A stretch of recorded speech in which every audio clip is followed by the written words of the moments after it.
Hello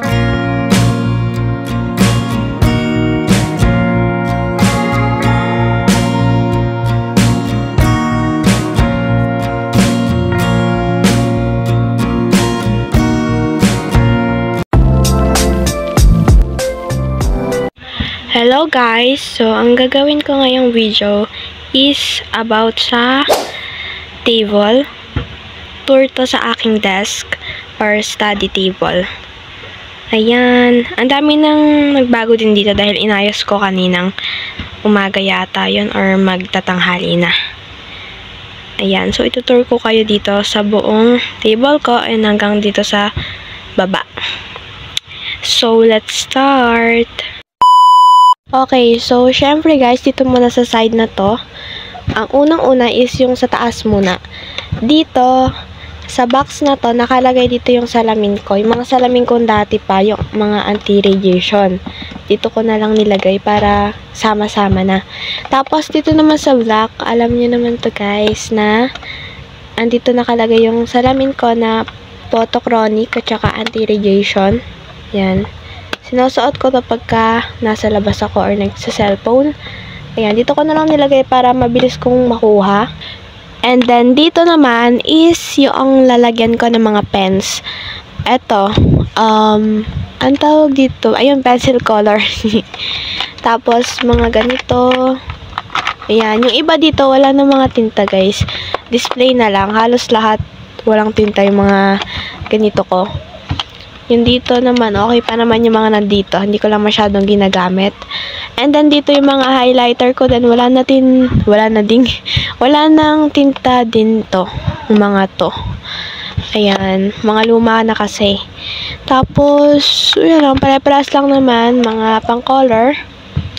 And sa baba naman, nung nagayos ako kaninang umaga, pinalitan ko nilalagyan ng mga sticker ko.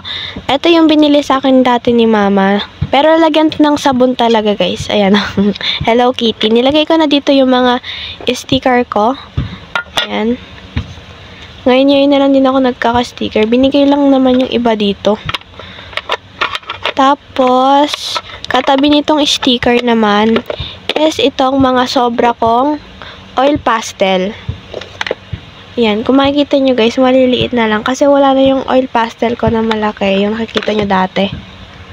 Tapos sa pinakababa, pag binuksan naman dito sa baba is, ito yung mga laman. Mga abubot lang din.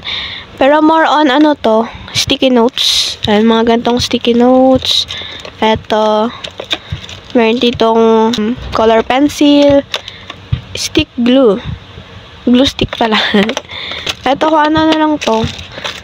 Ilaw, pito, mga abubot ko lang din. Tinago ko na lang dito para hindi na kumalat ba. Kung makikita nyo guys, eto na lang inakalagay dito kasi nilipat ko na yung diary ko sa ibang pwesto. Eto lang naman is yung aking sketchbook. Sketchpad, I mean. So, hindi ko muna ipapakita sa inyo to ng buo dahil i-vlog ko to next time, ganon. So, eto yung sketchpad ko. Okay, so gaya nga guys ng sinabi ko, wala na dun sa kabila itong mga to dahil nilipat ko dito. So, dito is, ito yung dati kong sketchpad. Hindi ko na dapat ito ilalagay dito pero nilagay ko na dahil hindi magkakasya or parang pangit tingnan kung dalawa lang nandito. Dito naman, ito yung diary ko. Ayan. Nung naging busy ako sa school, di ko na masyadong nasusulatan to. Tapos, ito yung libro ng Elfie Lee. Grade 10. And then, dito naman, syempre, hindi pa rin nag-iiba. Hindi ko na ito masyadong nililinis, guys. Kasi, wala naman mga tinta yung mga to. Puro walang tinta. Display lang yan. Dito, ito, may suklay ako dito. Mga suklay. Tapos, dinikitan ko ng mga sticker. Mayroon din ako dito double-sided tape. Ayun, yun lang mga andito. Ayan. Tapos may baba pa to. So, eto yung baba. Kaya ayaw kong maghawak ng cellphone kasi nanginginig na yung kamay ko. Namamawis. Ayan. Dito sa first layer ng red na ganito. Mga crayons lang to na extra. Ayan. Ang dami nga eh. Ayan oh. Ang dami-dami. Puno to hanggang dulo guys. And then dito po sa next or sa last is, syempre, abubot pa rin po na hindi ko alam kung anong mga nalagay ko dito. Eto, sticky notes ulit. Tapos ito, pantasa. Eto yung mga ilaw ko, fairy lights.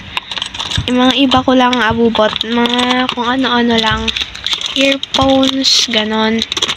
Dito ko lang nilagay para maganda tignan. So, ayun lang. Ito yun, guys. Pag nagtataka kayo, ito lang din yun. Tapos, next, meron ako ditong ilaw, lamp. Nilagyan ko ng sticker dito. Ayan. Tapos, next naman is, katabi nito, ito namang board ko. Nakalimutan ko na itawag dito eh. Dati alam ko eh. Pero yun, nilagyan ko lang ng fake leaves dito para gumanda. Ayan, kami mga kaibigan ko. Pero hindi kami kumpleto dito.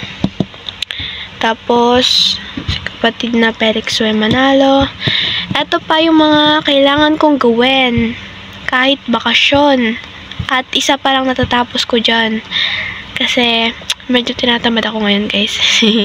Pero tatapusin ko naman to. Kaya hintayin nyo yung mga next vlog ko. So, yun. Sa part na to, wala naman masyadong nagbago. Then, pag ano mo dito, inayos ko lang camera. Pag ganun mo dito na yung may nagbabago.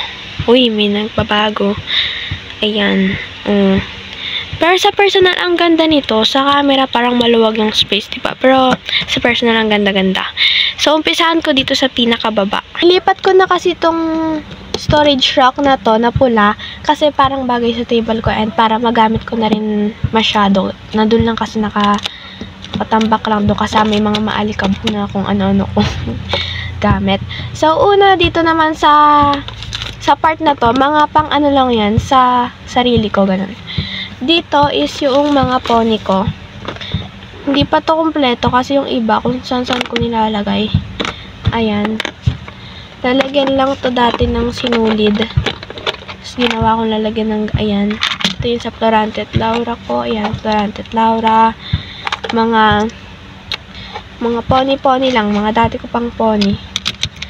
Nahilig na naman ako ngayon sa pony. Kaya napabili ako ng pony nung nakaraan. Ayan, hirap isarado. Ayun. Tapos, ito lang din yung pony ko pang tupad. Yung ano, uy, kumikinta ba? Yung may ano, may net. Ayan guys, so yung may net. Tapos, ito, bulak para sa aking face. Pagka gumagamit ako ng silka, ito yung mga nandito. Ito, face mask, guys. Tapos, dito, ang hirap tanggalin na. Yan. Ito yung silka ko. Pangalawa, nahiyang ko na to, guys. Kasi nawala yung mga malaki kong tigyawat. Polvo, hindi ko rin naman to ginagamit, pero konti na lang. Ito, suklay. Meron lang ako ditong lip gloss. Ay, oo, tama. Tapos, eyeliner. Ayan. Yun lang naman yung mga nakalagay dito kasi tinabi ko na yung iba dahil hindi kasya dito sa side na to. Naman tayo sa next, sa second layer. Meron lang ako ditong, eto, earphones ba yun? Tawag doon, nalilito pa rin ako. Pero pagka, ginagamit to, tapos may charge, umiilaw yun dito, kasabay guys ng tugtog, umiilaw, dalawa. Parang Hello Kitty style. Kinabit ko lang to dito. And then, dito naman is, ni camera, yung mga dictionary, mga lumang dictionary, nilagay ko na lang dyan, if kailangan, lalo na sa Filipino and English. And then, itong mga to, 4. The first one is puro glitters. Ayan, di ko pa rin nauubos yung dati ko pang glitters. Dito naman, syempre, yung mga pinagugupit ko sa dyaryo. Pero konti na lang din naman to, napatungan lang ng mga iba't ibang papel. Yan, wala na rin akong dyaryo ngayon dahil naubos. Gagawa sa schoolworks. Dito naman, mga clay. Mga dating clay ko lang nung grade 7 kasi nun, or grade 8. Sa mape, palaging may ginagawa, ganun. Ayan, kaya naipon yung mga clay. Tapos, lastly, mga papel pa rin. Mga retaso lang yan guys na tinatago ko. Tapos ito yarn. Galing doon sa may styro na ginagawa ko. Ayan. Yan lang naman yung mga nandito. Okay, so pang third na layer naman. Andito guys yung, dati kong journal, notebook ko, yung mga mahalagang papel, mga empty na papel. Uy, empty. Yung mga walang sulat na papel, ayan. Dito lang yung mga papel. Ayan. Tapos pagdating mo dito sa pinaka-last na layer, ayan, ayaw mag-focus. Syempre guys, nandito yung mga pang-drawing ko, ganyan. Unang-una, itong pula na to, lalagyan ko na naman to ng charger ko. Ayan. Charger. Earpods ba yun? Tapos, eto, watercolor na dati ko lang itong mga watercolor. Nung naglinis ako, nagsilabasan yung mga dati kong gamit. And then, dito, bablog ko din to mga to. Pero ito, guess what guys? Sino nagbigay? Eto guys, lapis. Pang drawing ko tong mga to. Eto yung pencil na napapalitan. Ayun yung papalit oh. Eto, feather. Eto mga pencil. Pang drawing ko lang guys. Dahil mahilig ako mag-drawing. Dito yung glue ko. Dito ko na nilagay. Tapos yung pabango. Dahil hindi na kasya doon. Ayan. Lapit na rin maubos. Tapos dito lang guys, nandito pa rin yung teddy bear ko. Childhood. Childhood teddy bear ko. And sa taas lang, mga medal lang namin. So yun. Yan ang aking table. And papunta naman sa baba. Nanginginig yung kamay ko na mamawis guys. Dito sa baba is headphones ulit. Headphone ba yan? Ay, hindi ko alam guys, basta yung ganito. Tapos ito, poster color. Tama ba? Oo, poster color. Tapos, dahil pink din tong lalagyan ko, tinanggal ko na yung kulay blue, nilipat ko. Ito yung mga dati kong highlighter. Nilagyan ko ng alcohol. Ito, cards, tempered, phone holder. Tapos doon sa pinakadulo, mga retaso lang na pwedeng magamit pag nagdi-design ako sa school. At yung mga ginamit ko nung sa Florante at Laura nandito pa sa akin. So ayun lang naman nandito. Ayan. So ayun lang guys, lahat na nandito sa table ko. So ayun, mag-shoutout ako and see you next vlog. Babawi ako guys. Bye-bye!